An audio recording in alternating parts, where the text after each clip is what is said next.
Here's something that might surprise you. Over 20% of Americans have significant errors on their credit reports that could be dragging down their financial future without them even knowing it.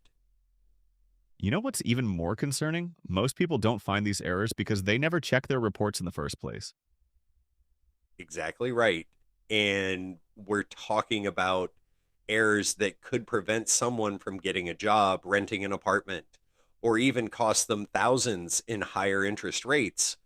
So, what exactly makes checking your credit report so crucial? I mean, beyond just catching those errors you mentioned. Well, think of your credit report like a financial fingerprint. It tells a detailed story about your money habits. And just like fingerprints, if someone else starts using yours, you want to know about it right away. That's actually a really good analogy. And speaking of identity theft, I heard about a case where someone only discovered their identity was stolen after being denied a mortgage. Oh man, those situations can be absolutely devastating. And here's what makes it worse. By law, you're entitled to free credit reports that could help prevent these disasters, but less than one third of Americans take advantage of this. Hold on, so you're telling me that people are passing up free protection for their financial health? That's right. Thanks to the Fair Credit Reporting Act, everyone gets one free report annually from each of the three major bureaus, Equifax, Experian, and TransUnion. It's like getting three free medical checkups a year, but for your financial health.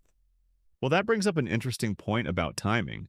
Should people get all three reports at once, or is there a better strategy? Here's a pro tip that financial advisors often recommend: space out your requests every 4 months. So maybe get Equifax in January, Experian in May, and TransUnion in September. That way you're monitoring your credit throughout the year. That's brilliant, actually. And where exactly do people go to get these reports? The only legitimate website is annualcreditreport.com. And I want to emphasize this because there are dozens of lookalike sites out there trying to charge you money or steal your information. Hmm, I've definitely seen those ads for other sites promising free credit reports, but then trying to sign you up for credit monitoring services. Right. Those are exactly what people need to watch out for. The legitimate process is pretty straightforward, though. You go to annualcreditreport.com, enter your basic information like name and social security number, and then verify your identity. Speaking of verification, those security questions can be pretty tricky sometimes, right? Oh my goodness, yes. They'll ask things like, which of these addresses did you live at in 2007? Or what was the monthly payment on your auto loan from 2012? Sometimes I have to dig through old records just to answer them. That actually brings up an important point about record keeping. What kind of information should people have handy when they're checking their credit reports? Great question. You'll want recent statements from all your credit cards and loans, your current and previous addresses going back several years, and any documentation of major financial events like bankruptcies or foreclosures. And once someone has their report, what exactly should they be looking for? Well, there are five main sections to focus on. First, personal information. Make sure your name, social security number, and addresses are correct. Then check all your credit accounts, making sure the balances and payment histories are accurate. What about those mysterious inquiries that show up? I've heard those can affect your credit score. Yes, there are actually two types: hard inquiries and soft inquiries. Hard inquiries happen when you apply for credit, and too many can hurt your score. Soft inquiries, like when employers check your credit or you check your own report, don't affect your score at all. That's really interesting because I've known people who were afraid to check their own credit report, thinking it would lower their score. That's such a common misconception. And it's exactly the kind of myth that keeps people from taking control of their financial health. You can check your own report as many times as you want without any negative impact. So, what happens when someone finds an error? Because I imagine that can be pretty overwhelming. The dispute process is actually more straightforward than most people think. Each credit bureau has an online dispute system, and they're required by law to investigate within 30 days. The key is documenting everything and being persistent. Have you heard any success stories from people who've gone through the dispute process?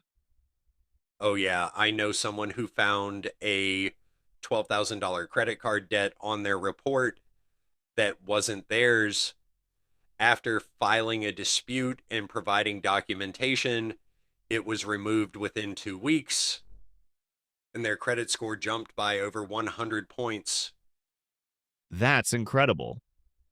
But what about cases of actual identity theft? What should people do then? That's when you need to act fast. First step is placing a credit freeze, which prevents anyone from opening new accounts in your name. It's completely free to place and remove a freeze, and you can do it online with each credit bureau. You know what's fascinating? The whole credit reporting system really evolved from small town merchants, keeping lists of who paid their bills on time. That's right. And now it's this massive system that affects everything from your mortgage rate to your car insurance premiums. Some employers even check credit reports during hiring, especially for financial positions. Which really drives home why keeping tabs on your credit report is so crucial. Absolutely. And here's something that might surprise people: your credit report doesn't just show negative information, it also shows positive payment history, which can help balance out past mistakes. That's actually really encouraging for people working to improve their credit, isn't it? It is. And speaking of improvement, let's wrap up with some key action items for listeners.